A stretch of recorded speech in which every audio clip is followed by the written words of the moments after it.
Buntag sa tanan, ako dahil si Larry Susada. Ako ang chairperson sa Sanpay, San Roque Payapay. Gusto ko ng mga asosasyon sa November 17, kami may beneficiary na nakadawat sa BIPAR na sa asin, production diri sa San Roque Payapay. Amo ang mga kasinatian diri na apoy usahay nga kanang maglisod mi kay niabot ang amo ang mga panghatag dito man sa San Roque nya amo pandalon ipambot kay way karsada diri. Dinayungay gyud aban mga ipit nang bugat gud ang lamisa. Na pagka naplastar nami, nakasugod nami, nakita na sa mga kauban nga may giday ang nasunod namo nga panghatag na para pagbuhat og asin. Kada buwan naami tag 200 kilos kaya nga mong salt bid karon 31 ra man ni kabuok. Pero og nadugangan ni mudaghan maabot ni mga 100, makaya na namo ang mga 500 o 1,000 kilos kada buwan. Ang amo ang mga buyer sa asin, dako kay mig kuwang kay dako kay demand kay ang una si Mapisco nanginahanglan sa mo og kada buwan 200 sacks. Ang katupong salmon nga bangos sa Siargao kada buwan pod 200 sacks. Kuwang mi kay supply kay tud gamay ra amo ang mga salt bid. Sila ni kuan na sa amo nga kami mo supply sila ha, pero di mi makaapas. Dili kayo ingon nga gasto ug mag-asin ka. Ang imuha lang dire nga puhunan ang kahago. Tapos ang imuha pong isa po dire nga kapital nga dili man ingon nga mo palit pa kag dagat, pitsara man ka magkuha ra magtubig wa may bayad ang dagat. Terpa mo na mo dire, way gasto hago lang amo dire puhunan. Maayo pud yung pag-asin kay sa ting init na nakakuha mi og pangwarta nga na gyud mi income gamit sang init ra na siya. O panahon po sa kanang magting-uwan na mag-amihan na diri, naman may po kuan diri magaluto-luto mi og asin. Dali ra pod pagluto kay tinasik ang dagat. Dali ra asinon. Sa kadlaw pod gyapon makahaon na pod mig asin. Dako po kog pasalamat sa taga BIPAR nga di gyud mo kuan sa mo di mo pasagad. Yalalayan gyud mi na gyud siya magapahinomdom sa mo. Madayon na buntag kamayutanan, ako si Ana Riz Marquezo Gamali, sekretary ng San Roque Payapay Fisher Folk Association.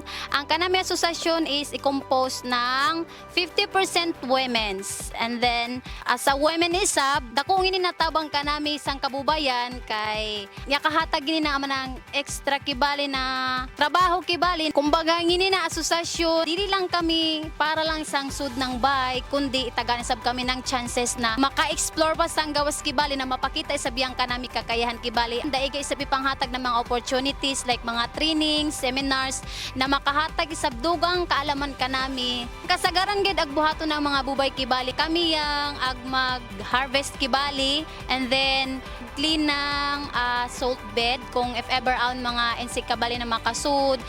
Sa tanan kabubayan, i-encourage ko yung tanan kabubayan na mag-participate kita sa mga association. Kaya ang association daigid mahatag kanato na mga opportunities na ma-enhance pagid yang kanato mga knowledge and then additional kibali na mga skills and learnings kibali na pwede tagad magamit sang kanato, dili lang para sa kanato kaugalingon kundi pati sang kanato society na makaambag isab kita kibali. Maayong adlaw kanatong tanan, ako si Annie N. Magno, AT Fisheries sa LGU Lingig Municipal Agriculture Office.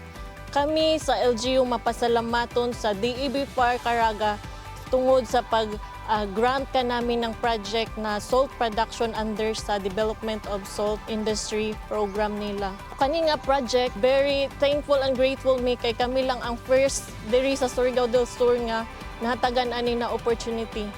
Gani kami sa Surigao del Sur na nami gitawag nga White Gold of Surigao del Sur kaning ato ang asin. Kabahin sa ato ang mga fisher folk no, dako siya og tabang og naka-encourage siya sa other na mga fisher folk association, especially sa mga women's nato na participate sila sa ato ang mga gender na mga activities nato nga na ma-involve sila nga makita nato nga napoy opportunity para sa mga kababayenan. Tungod ani na project nga na-receive namo no, dako siya tabang kay pinaagi ani na proyekto na survey nga nahitabo para sa farm to market road.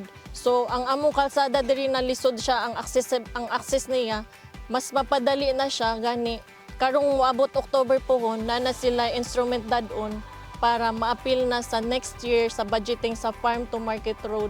So dako jud may pasalamat tungod sa asin.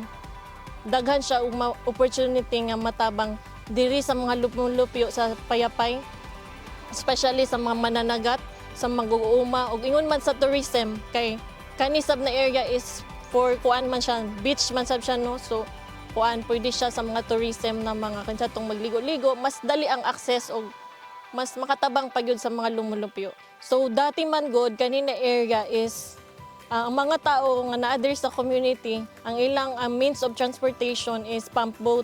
So ang ilang mga goods, mga kuan nila, mangumpra sila, ipaagi pa nilang pump boat. Pinaagi sab sa inisyatibo sa barangay nga ilang gi-opening road nato diri. O sa Department of Agriculture pohon kung madayon tong farm to market road, mas dako siya og makatabang sa komunidad nato diri.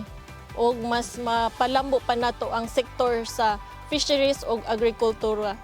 Kami sa LGU Lingig, rest assured no, pinanguluhan sa among very supportive na Mayor Elmer Evangelio, always na nagasuporta sa mga proyekto alang sa atong mga fisherfolk para sa ilahang kalambuan, para sa makatabang sa ilang livelihood o ma-elevate ang ilang way of life.